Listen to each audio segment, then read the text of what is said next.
Hi, it's Ms. Trevino, and today we're going over our 10th day of our STAAR review. So we'll scroll down to get to our STAAR review folder. Just a reminder, at the top you have your 3 graphic organizers, one for each week that we did our STAAR review. Don't forget there are optional practice exams. These are not for a grade. They do show you the answers after you're done because, again, it's just a practice. Keep scrolling down till you see our folder. Here we go. Tuesday, May 4th, evolution.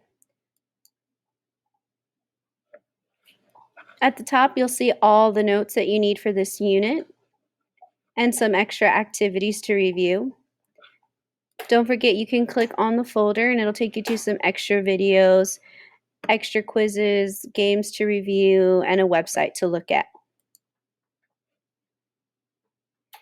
There is a Blue Kit game for you to play. Do this first before you continue on with the notes for today. So pause the video and play the game. Hopefully you played for about 10 minutes, so let's continue with our notes. So today we are going over evolution.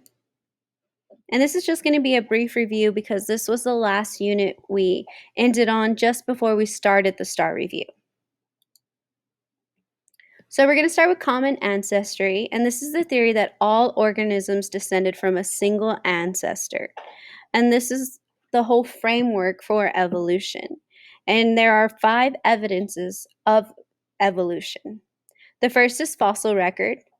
The fossils show a variety of organisms that have existed over time, going from very simple to more complex organisms over billions of years.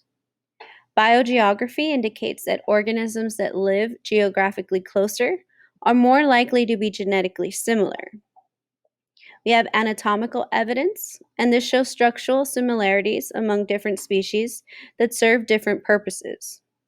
For example, the same structure in a bird's wing is also developed in a human's arm, but they have different jobs, different functions.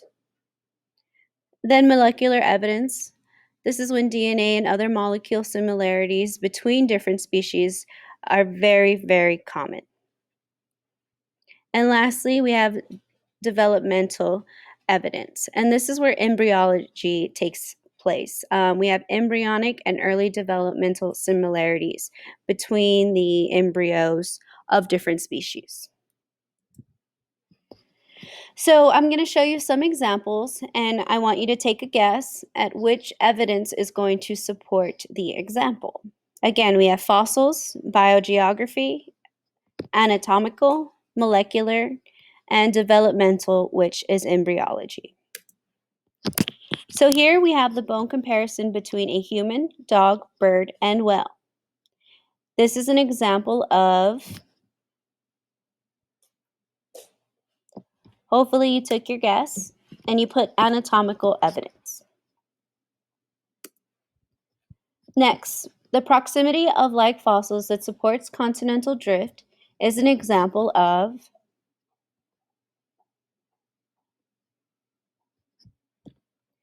hopefully you guessed biogeography. Next example, the blank indicates that A. africanus is likely an ancestor of humans. And I hope you knew this was going to be fossil. Next, we have chimps and humans that share 99% of DNA coding. This is an example of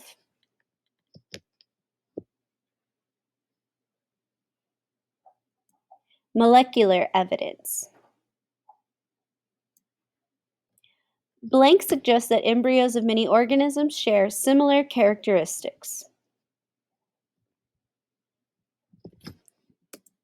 Embryology, are developmental. Next, we have mechanisms of evolution, and these are 5 factors that drive evolution. The first is non-random mating. This is when we selectively breed based on characteristics we find desirable. Number 2 is mutations. Again, whenever we change the genetic outcome of a species, that's a mutation, and that's a cause for evolution. We also have gene flow.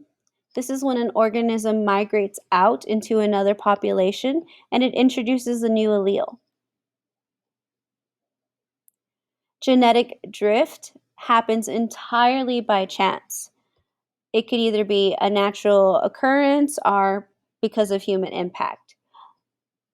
But by chance, certain species will get wiped out with certain characteristics, and the other favorable characteristics for that particular event will be able to survive.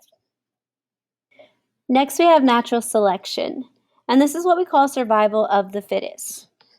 Those organisms that are easily adapted to their environment, best adapted to their environment, are more likely to survive and reproduce and pass on their genetic traits to their offspring. All right, so these were the last notes that we were going to go over for the STAAR review. So hopefully you did well, and I hope you remember the terms we've discussed all year. Now I'm going to go ahead and do the assignment.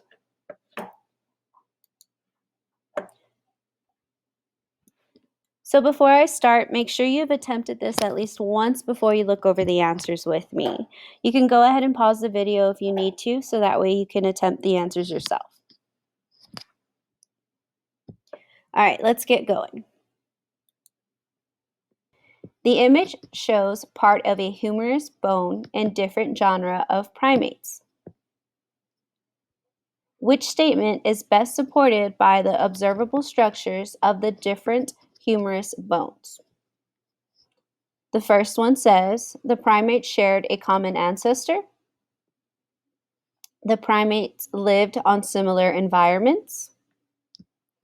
The primates interbreed with similar organisms in a population. Or the primates had diets that consisted of similar types of food. Well, most likely, if they all have a humerus bone that's developed different between the species, that could mean that they share a common ancestor, and that's why they have that structure. So number 1 would be the best choice to go with.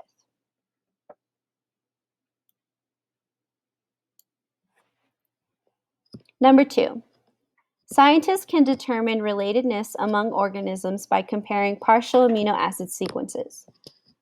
The table shows 4 partial amino acid sequences from 4 organisms.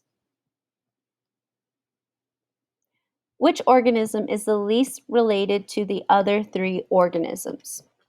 Well, remember, this is DNA evidence, which states that organisms with similar amino acids are probably going to be most likely related to each other. So let's look at which ones are similar and which ones are going to be different. And I will go ahead and use my pen for this.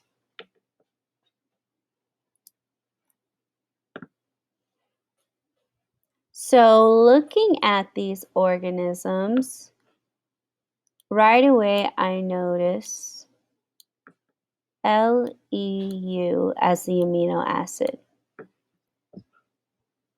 And then for a couple of organisms, I notice SER right after that.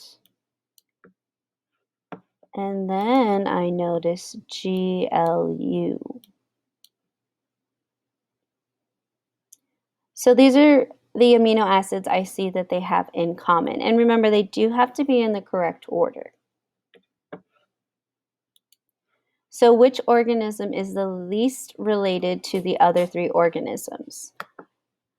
Well, the one that's going to be least related is the one that has the fewest amino acid similarities, which would be organism 1.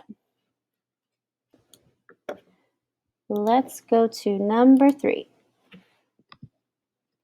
An analysis of DNA and RNA sequences can be used to classify organisms. A dendrogram, such as the one shown below, is based on molecular data. It can be used to represent it can be used to represent evolutionary relationships within a group of organisms. Which statement is best supported by the information in this dendrogram? Brown bears are more genetically similar to giant pandas than they are to sun bears. Well, if you look closely, you can see that the brown bear is actually more closely related to the sun bear than it is to giant pandas. So this would not be right. Next question. The bear species are all more genetically similar to dogs than they are to giant pandas.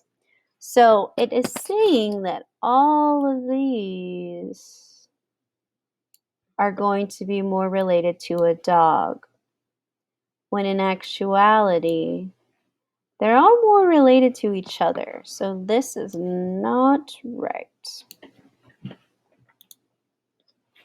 Lesser pandas are more genetically similar to raccoons than they are to giant pandas.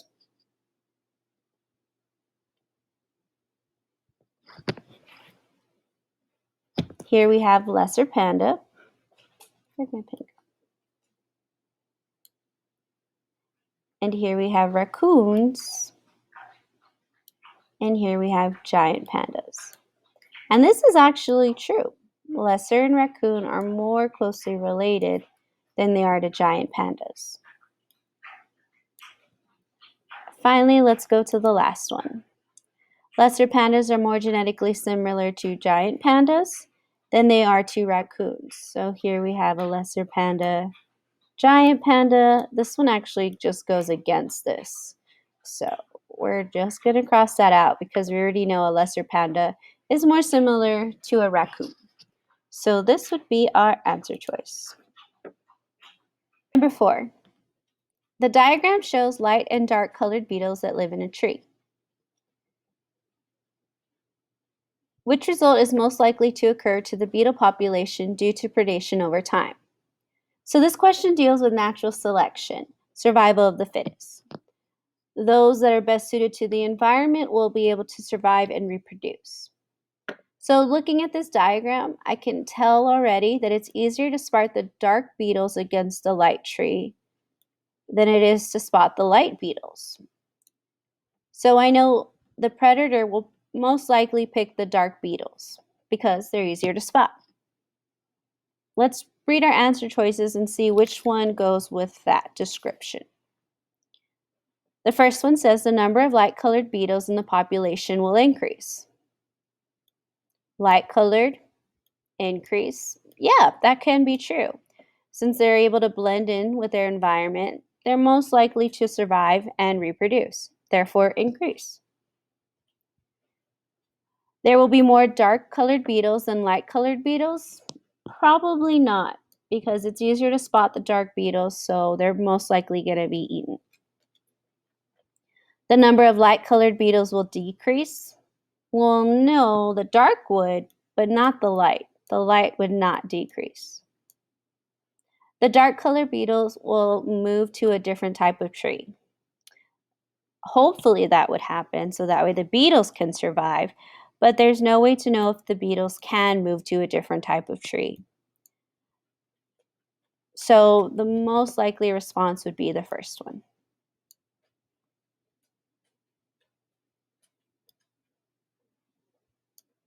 All right, next question. Adaptations that result from natural selection are expected to increase the fitness of an organism.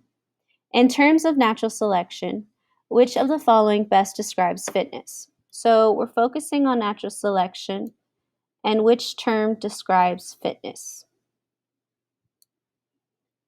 Well, let's look at our answer choices.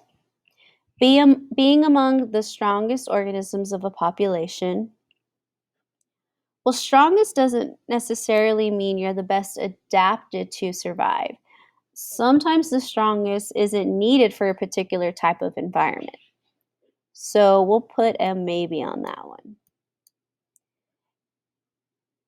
Being able to escape from predators, that's a good one. Yes, we want to be able to escape from predators. This is going to increase their fitness and it's going to help them survive. Being able to survive long enough to reach the adult stage. This one could be one. But it's not saying that they're reproducing, so I'm not sure about that one. Being able to survive, find a mate, and produce offspring, that can also be a good one because that is what natural selection is all about. But the question here is describing fitness. And fitness for me would be escaping from a predator.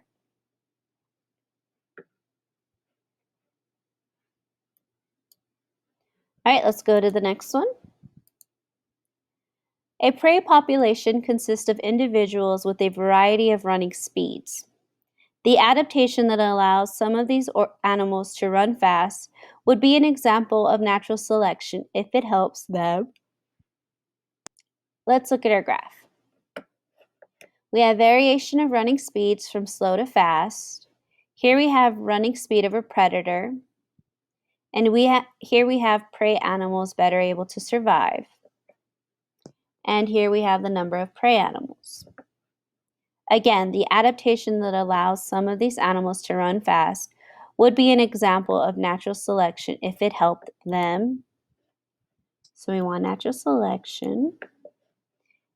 If it helps them survive and undergo mutations of their DNA. I'm not sure about the mutations part. Survive, yes. Mutations, that's a maybe. Produce offspring that run at average speeds. Well, if they're running at average speeds, that means they're probably not going to outrun the predator. Lower the mortality rates of the population. Well, yes, we want to lower the death rates. So the adaptation that allows some of these animals to run fast would be an example of natural selection if it helps them lower mortality rates. That one sounds good. And lastly, reproduce and increase the frequency of their genes in the population. Well, that's right on what natural selection is. Able to reproduce and increase their offspring. So the last one would be the answer choice.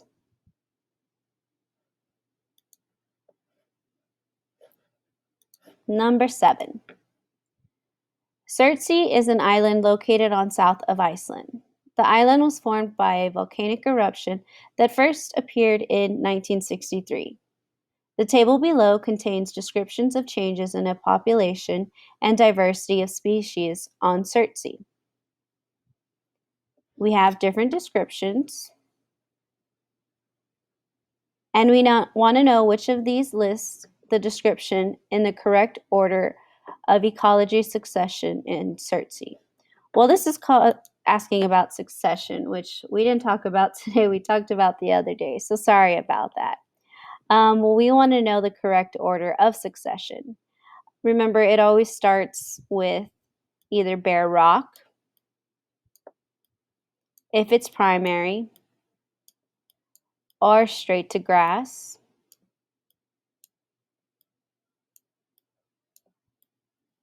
But before we have grass, remember we have lichen and moss.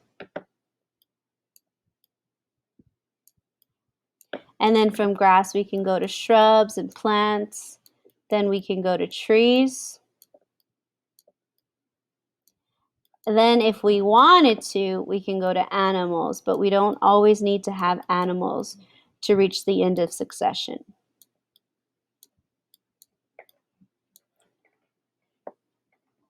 All right, so with this pattern, let's see which ones sound the best.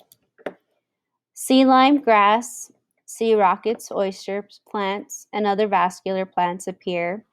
Well, this would be plants somewhere between grass and trees, so one would go here. The lava and sand have few nutrients and are barren. Well, this is lava and sand, which is kind of a rocky area, so I would put 2 at the beginning. Dwarf willow trees colonize the island. Trees is a dead giveaway that goes here. Then we have mosses, lichens, and plants that are adapted to dispersal by the sea or wind and that grow in sand up here. So that's lichen. Here we would put 4. So in our order, we have 2, 4, 1, 3. So let's see which one matches that. 2, 4, 1, 3. What did you know? It's the very first one. So that's our answer choice.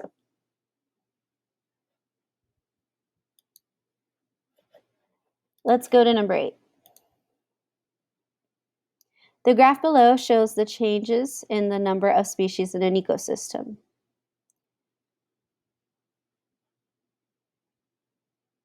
Which event was most likely the cause of the changes in species diversity in this ecosystem? Well, here we have the number of species. We have it very high before 1980. Then it drastically goes down. So this is where a natural event must have happened. And then it slowly starts going up. So which event was most likely the cause of the changes? Let's see. A flash flood. Yeah, floods can wipe out a lot of things. A migration of locusts. Locusts don't really eat too many big predators, so I wouldn't assume that this would be the answer.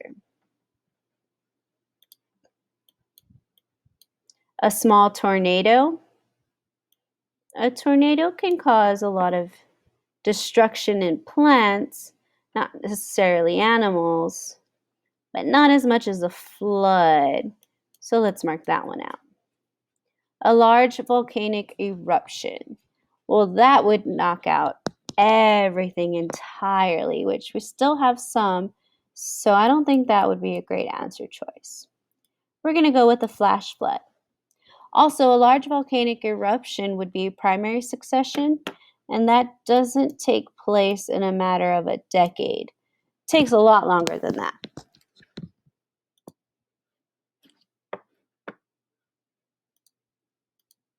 All right, let's go to number 9. After examining the fossil record, scientists have determined that scorpions today are much smaller than their extinct ancestors. For example, the giant scorpion species that lived 255 million to 460 million years ago was 2.5 meters long. Which of the following conclusions is supported by this information? So we want to know why scorpions today are smaller than their ancestors. Scorpions living today have increased their numbers since they first appeared. Just because there's more of them doesn't mean they would get smaller. For example, giraffes are very larger than their ancestors. Sorry. Scorpions in the fossil record are smaller than their descendants are. Scorpions in the fossils are smaller. Well, no. If they're the ancestors, they would be bigger. Scorpions have changed as a result of natural selection. Maybe. Scorpions do not appear in their original state in the fossil records. Well, there's no way to support that based on the information, so that one wouldn't be a correct answer.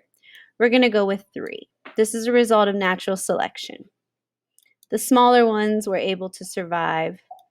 The larger ones were not. Number 10. Here we have a cladogram that shows the evolution of land plants as indicated by fossil records. Which discovery would challenge the validity of this cladogram? A large aquatic vascular plant about 200 million years old. So 200 million years old, large aquatic vascular plant. So here we have vascular plants. This is when they lived. This was about 409 million years old. So if we found the one that's 200, it would probably be up here, which vascular plants are up here. So that wouldn't be right.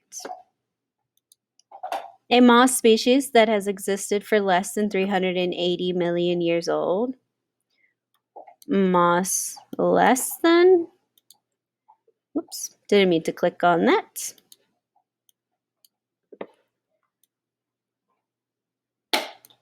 Mosses aren't necessarily extinct, but they were more than 409 years ago. So if it's saying less than, then I would be up here, which is perfectly fine. A fossil for more than 425 million years old. Fossil ferns. Here we have fossil ferns. They were about, if this was 409, this is 380. I'd say about 390. So if we have one that's 425 million years, that would be somewhere about right here, which is way before the first fern appeared. So yes, this one would be likely the answer. Let's read the next one just to make sure. A species of algae that has existed for less than 1 million years. Algae? Well, we have algae all the time. It's not necessarily saying that algae only existed back then, but it's just saying that these came from a common ancestor. So no, that would not be the correct answer. So this one would be.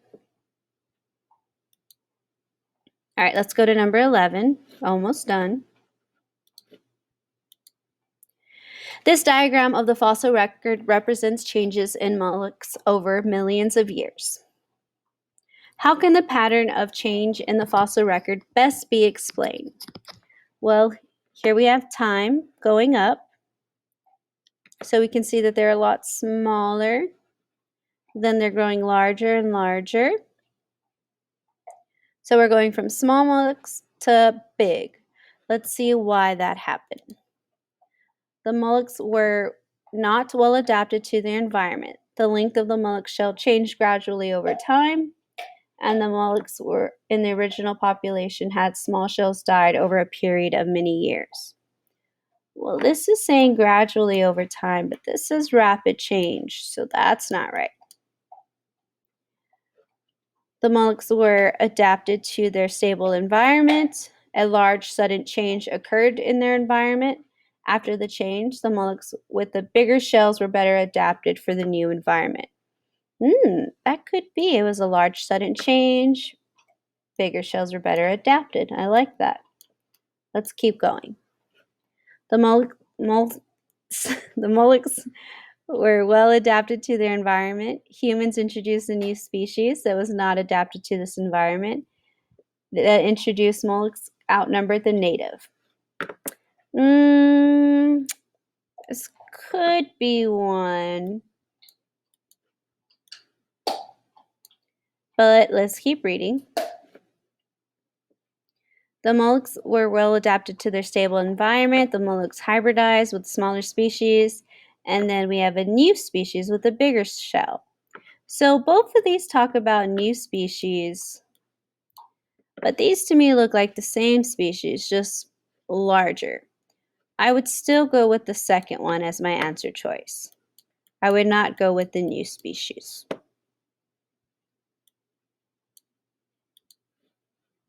And number 12. The diagram shows data on the evolution of horses.